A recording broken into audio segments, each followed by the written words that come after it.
The Whirlwind episode 2 starts presently. Soo-jin leaves the dinner meeting and gets a call from her secretary, Man-gil, about the vape.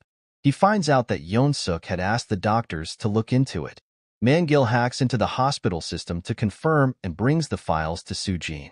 Once again, Soo-jin, determined to stay in the game, finds a way to have an upper hand over Dong-ho. She immediately visits Byung-oh, Brigadier General at the Armed Forces Capital Hospital, and threatens him with being compliant with the attempted assassination of a sitting president. On the other hand, Dong-ho moves to reform the prosecution and hire Jang-suk as the prosecutor general. However, Yeon-suk worries he will face more opposition by stirring things up further. Nonetheless, Dong-ho insists they have no time, and they need to move first, regardless of the consequences. He meets with Jang-suk the next day at Ji-tae's grave and promises his old friend to go all the way. Dong-ho asks Jang-suk to stop at nothing, even when the former becomes compromised. They agree that no matter what happens, they will be impartial and let justice prevail.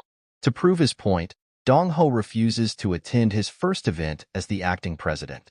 As he hangs out with Jang-suk, Dong-ho gets a call from Yeon-suk that the hospital has been hacked and Tae vape has been stolen. Dong-ho is immediately sure that Soo-jin must have been the force behind the hack. Speaking of Soo-jin, she calls her Man-gil and asks him to summon the press. However, Sang-woon uses her husband, Min-ho, to subdue her. Unfortunately, this is not the first time Sang-woon has invested in Min-ho's company illegally. Sang-woon opts to use the information against Dong-ho to tame and make him his puppet. Soo-jin tries to dissuade him from doing this, saying Dong-ho is a wild dog that can't be tamed, but the chaebol ignores her. If anything, Sang-woon threatens Soo-jin with her husband's illegal dealings and promises to expose her if she exposes Dong-ho. He is also offended that Soo-jin only promises to try to get his dad a special pardon instead of just doing it. He figures he has a better chance with Dong-ho to get his dad out. Meanwhile, Dong-ho and his team come up with a plan to counterattack Soo-jin, anticipating her next move. Dong-ho doesn't even bat an eye when Sang-woon calls him and demands to meet. Initially, Dong-ho tries to deny meeting with the president that fateful day, but Sang-woon plays a recording of his meeting with President Jang Tae-jun a few minutes before Dong-ho arrived. In the recording, President Jang Tae-jun clearly mentions he will be meeting with Dong-ho. Dong-ho finds Sang-woon pathetic until he brings up his family. He listens to Sang-woon's demands and promises to give him an answer soon. However, he confides in Jong-yeon that he won't give in to the Daejin group. Meanwhile, Chairman Park and Dong-ho have lunch to discuss bringing in President Jang Tae-jun's son, Jang Hyun-soo. Hyun-soo is the benefactor of the stolen PE funds that Dong-ho is accused of stealing. Dong-ho offers Chairman Park the documents to bring Hyun-soo down, but the former refuses the offer. He is scared that the move to attack Hyun-soo when his dad is still in a coma will create more enemies. The people love President Jang Tae-jun and believe he is above reproach. The politicians are scared to speak the truth and won't help Dong-ho if he comes for President Jang Tae-jun. As such, Chairman Park refuses to go all in with Dong-ho.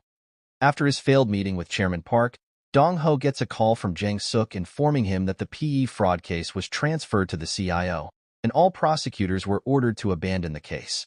Dong-ho demands to speak to the CIO director immediately, but the man refuses to give in to Dong-ho's demands since he is on Soo-jin's payroll.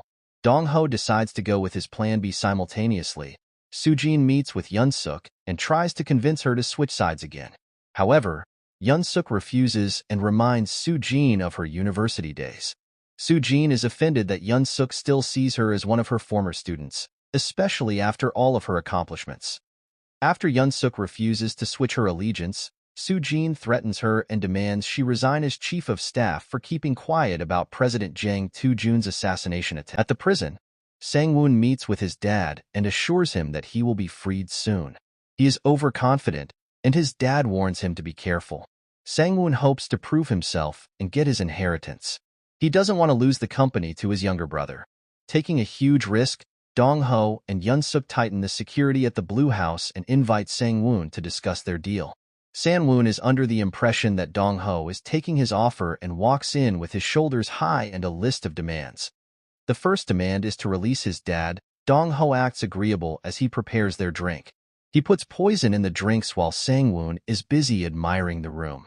However, Sang-woon sees Dong-ho in the reflection of the painting and refuses to take the drink. He is shocked when Dong-ho takes the drink and immediately passes out. The presidential security team quickly arrive to arrest Sang-woon, claiming he poisoned Dong-ho. It turns out that was Dong-ho's plan all along, to make Sang-woon take the blame for attempting to poison two presidents. Yoon-suk holds a press conference and announces that they found evidence of both poisonings in Sang-woon's house and that Sang-woon hacked the hospital to access President Jang Tu-jun's files. After the press conference, Yoon-suk destroys Sang-woon's phone, getting rid of the evidence that Dong-ho met with President Jang Tu-jun that fateful night. In the meantime, Jong-yeon rushes Dong-ho to the military hospital, but Soo-jin calls Byung-oh and asks him to let Dong-ho die. Byung-oh refuses to allow new doctors with expertise in saving Dong-ho to attend to him. As Dong-ho battles for his life, President Jang Tu-jun regains consciousness.